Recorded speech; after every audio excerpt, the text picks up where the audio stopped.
le bien-être animal. Salut!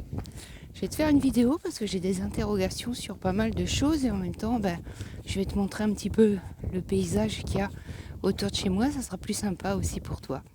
Alors, moi j'avais une question sur le bien-être animal par rapport à la DNC.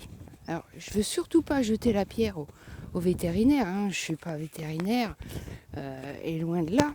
Mais j'avais une question par rapport au fait que quand les animaux ont été euthanasiés, hein, je suppose qu'ils ont fait directement l'injection létale et il n'y a pas eu l'injection avant pour les endormir et voilà. Après, comme je t'ai dit, je leur jette pas la pierre, je suis pas vétérinaire. Quand on sait que pour certains qui ont refusé de le faire, ils ont été dégagés de l'ordre des vétérinaires, ça me fait penser il y a 5 ans, quoi. Enfin, voilà. Donc c'était mon interrogation parce que je me dis que en fait c'est pas la plus belle des morts. Mais j'avais également d'autres questions par rapport toujours au bien-être animal. Je me dis que quand on voit ce qui se passe dans les abattoirs, et franchement, je tire mon chapeau à l'association L214, à Hugo Clément, à Vakita, tous ceux qui sont là un petit peu pour montrer un petit peu tout ce qui se passe, hein, parce que la réalité, elle est là.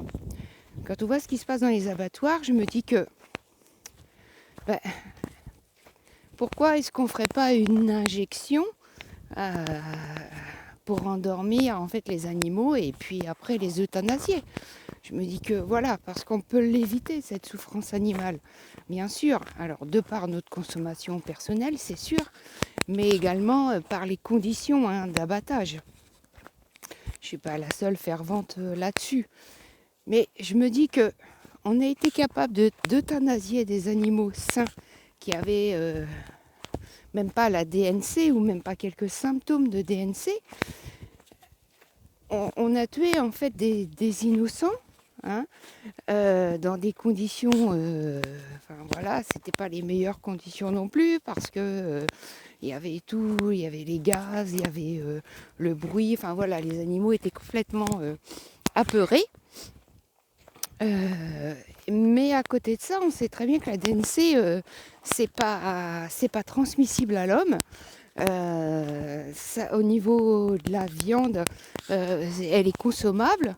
Donc là, en fait, on euthanasie en fait des animaux qui n'ont même rien. Et on veut vacciner des animaux. Donc après, ça, par contre, ça va rester dans la viande que vous allez manger. Donc là, il y a aussi ma question par rapport à ça. Il y a également des questions, comme je vous disais, par rapport aux abattages. Je pense qu'il y a des solutions qui sont à apporter.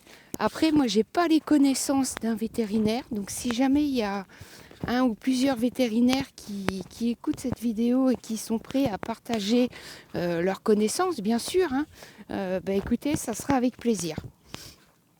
Donc voilà, c'était une interrogation que j'avais depuis qu'il y avait eu cette histoire de DNC, ces gros problèmes en fait au niveau de l'abattage, au niveau des animaux.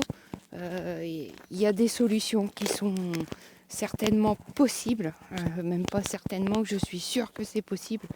Donc il faut que tout le monde puisse se pencher là-dessus et puis que les vétérinaires en fait qui voient ce qui se passe dans les abattages, que vous fassiez ce qu'il faut, quoi, parce que c'est vous qui êtes sur place et pas nous.